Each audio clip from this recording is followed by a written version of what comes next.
ಜಿಲ್ಲಾ ಕೇಂದ್ರಗಳಲ್ಲಿ ಹೇಗಿದೆ ಸ್ಥಿತಿಗತಿ ಅನ್ನೋದರ ಡೀಟೇಲ್ಸ್ ಕೊಡ್ತಾ ಇದ್ವಿ. ಅದೇ ರೀತಿ ಚಿಕ್ಕಮಗಳೂರಿನಲ್ಲಿ ಪರಿಸ್ಥಿತಿ ಬಗ್ಗೆ ಡೀಟೇಲ್ಸ್ ಈಗ ನೋಡ್ತಾ ಹೋಗೋಣ.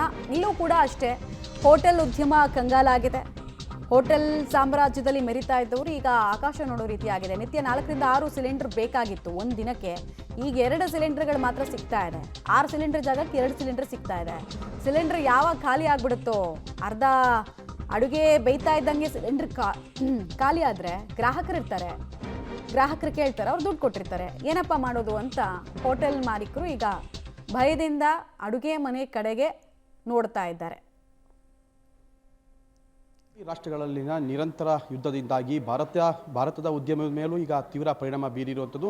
ಈಗಾಗಲೇ ಕಳೆದ 10-12 ದಿನಗಳಿಂದಲೂ ಕೂಡ ನಿರಂತರವಾಗಿ ಯುದ್ಧ ನಡೀತಾ ಇರೋದ್ರಿಂದ ಈಗಾಗಲೇ ಪೆಟ್ರೋಲಿಯಂ ಉತ್ಪನ್ನಗಳ ಸರಬರಾಜಿನಲ್ಲೂ ಕೂಡ ಸಾಕಷ್ಟು ವ್ಯತ್ಯಯ ಉಂಟಾಗಿರೋದ್ರಿಂದ ಪ್ರವಾಸಿ ಜಿಲ್ಲೆ ಕಾಫಿನಾಡಲ್ಲೂ ಕೂಡ ಹೋಟೆಲ್ಗಳು ಬಾಗ್ಲಾಕುವಂಥ ಸ್ಥಿತಿ ನಿರ್ಮಾಣ ಆಗಿರುವಂಥದ್ದು. ಯಾಕೆಂತಂದರೆ ನಾವು ನೋಡ್ಬೋದು ಅಂತಂದರೆ ಕೇಳಿ ಚಿಕ್ಕಮಗಳೂರು ಜಿಲ್ಲೆ ಪ್ರವಾಸಿ ಜಿಲ್ಲೆ. ಪ್ರತಿನಿತ್ಯ ಸಾವಿರಾರು ಪ್ರವಾಸಿಗರು ಭೇಟಿ ನೀಡುವಂಥ ಚಿಕ್ಕಮಗಳೂರು ಜಿಲ್ಲೆಯಲ್ಲಿ ಈಗಾಗಲೇ ವಾಣಿಜ್ಯ ಸಿಲಿಂಡರ್ಗಳ ಸಪ್ಲೈ ಸಾಕಷ್ಟು ಕುಂಠಿತವಾಗಿರೋದ್ರಿಂದ ಹೋಟೆಲ್ ಉದ್ಯಮ ಒಂದು ರೀತಿ ಬಂದ್ ಆಗುವಂಥ ಮಟ್ಟಕ್ಕೆ ಬಂದು ನಿಂತಿರುವಂಥದ್ದು. ಯಾಕೆಂತಂದರೆ ಈಗಾಗಲೇ ಪ್ರತಿನಿತ್ಯ ಸುಮಾರು 6, 7, 8 ಸಿಲಿಂಡರ್ ಬೇಕಾದಂಥ ಹೋಟೆಲ್ಗಳಿಗೆ ಈಗ ಏನು ಸಿಲಿಂಡರ್ಗಳನ್ನು ಸಪ್ಲೈ ಮಾಡ್ತಾರೆ ಅವರು 1 ರಿಂದ 2 ಸಿಲಿಂಡರ್ಗಳಿಗೆ ಮಾತ್ರ, ಹಾಗೆ 1-2 ಸಿಲಿಂಡರ್ಗಳನ್ನು ಮಾತ್ರ ಕೊಡ್ತೀವಿ ಅಂತ ಹೇಳ್ತಿರುವಂಥದ್ದು. ಹಾಗಾಗಿ ಇದೀಗ ಪ್ರತಿ ತಿಂಗಳು ಬಂತಂದರೆ ಸಾವಿರಾರು ರೂಪಾಯಿ ಬಾಡಿಗೆ ಕೊಟ್ಕೊಂಡು ಕಾರ್ಮಿಕರಿಗೆ ಸಂಬಳಗಳನ್ನು ಸಹ ಕೊಟ್ಕೊಂಡು ಹೋಟೆಲ್ ಉದ್ಯಮ ನಡೆಸ್ತಿದ್ದಂಥ ಹೋಟೆಲ್ ಮಾಲೀಕರಿಗೆ ಈಗ ಒಂದು ರೀತಿ ತಲೆನೋವು ಶುರುವಾಗಿರುವಂಥದ್ದು. ಯಾಕೆಂತಂದರೆ ಪ್ರತಿನಿತ್ಯನೂ ಕೂಡ 6-7 ಸಿಲಿಂಡರ್ ಬೇಕಾಗಿದ್ದಂಥ ಜಾಗದಲ್ಲಿ ಈಗ ಕೇವಲ 2 ಸಿಲಿಂಡರ್ಗಳನ್ನು ಕೊಡ್ತೀವಿ ಅಂತಂದರೆ ಹೋಟೆಲನ್ನು ಬಾಗ್ಲಾಕುವಂಥ ಸ್ಥಿತಿ ಕೂಡ ನಿರ್ಮಾಣ ಆಗುವಂಥದ್ದು. ಯಾಕೆಂದರೆ ಚಿಕ್ಕಮಗಳೂರಲ್ಲಿ ದೊಡ್ಡ ಹೋಟ್ಲಿಂದ ಹಿಡಿದು ಸಣ್ಣ ಹೋಟ್ಲುಗಳು ಕೂಡ ಇರುವಂಥದ್ದು. ಚಿಕ್ಕಮಗಳೂರಿನ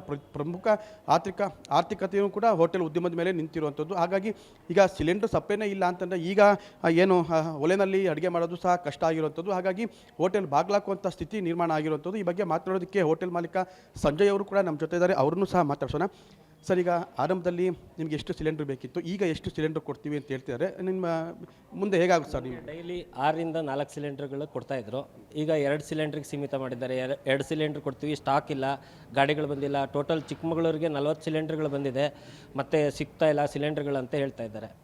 ಸರ್, ಈಗ ಒಂದು ವೇಳೆ ಈಗ ನಿಮಗೆ 4 ರಿಂದ 6 ಸಿಲಿಂಡರ್ ಬೇಕಾಗಿತ್ತು, ಈಗ ಇವತ್ತು 2 ಕೊಟ್ಟಿರುವಂಥದ್ದು, ಮತ್ತು ಈಗ ನಾಳೆ 1-2 ಕೊಟ್ಟರೆ ಉದ್ದಿಮೆ ನಡೆಸೋಕ್ಕಾಗುತ್ತಾ ಸರ್? ಖಂಡಿತ ಆಗೋದಿಲ್ಲ. ಇದ್ರ ಬಗ್ಗೆ ಕೇಂದ್ರ ಸರ್ಕಾರದವರು ಆಗಲಿ ರಾಜ್ಯ ಸರ್ಕಾರದವರಾಗಲಿ ಸೂಕ್ತವಾದಂಥ ಕ್ರಮಗಳು ತಗೋಬೇಕು. ನಮ್ಮ ಸಂಘದ ಅಧ್ಯಕ್ಷರಾದಂಥ ಸುಬ್ರಹ್ಮಣ್ಯ ಅವರು ಈಗಾಗಲೇ ಕೇಂದ್ರ ಸರ್ಕಾರಕ್ಕೆ ಪತ್ರಗಳನ್ನು ಬರೆದಿದ್ದಾರೆ.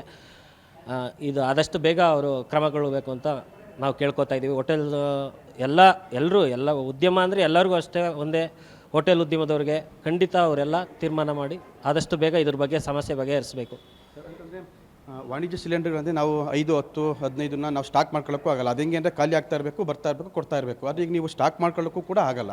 ಜೊತೆಗೆ ತಿಂಗಳಿಗೆ 1000 ರೂಪಾಯಿ ಸಂಬಳ ಕೂಡ ಕೊಡಬೇಕು, ಬಾಡಿಗೆ ಕೂಡ ಕೊಡಬೇಕು. ಹೇಗೆ ಅನಿಸುತ್ತೆ? ಕಷ್ಟ, ಬಾಗ್ಲಾಕೋರೆ ಕಷ್ಟ ಅಲ್ಲ? ತುಂಬ ಕಷ್ಟ ಆಗ್ತದೆ.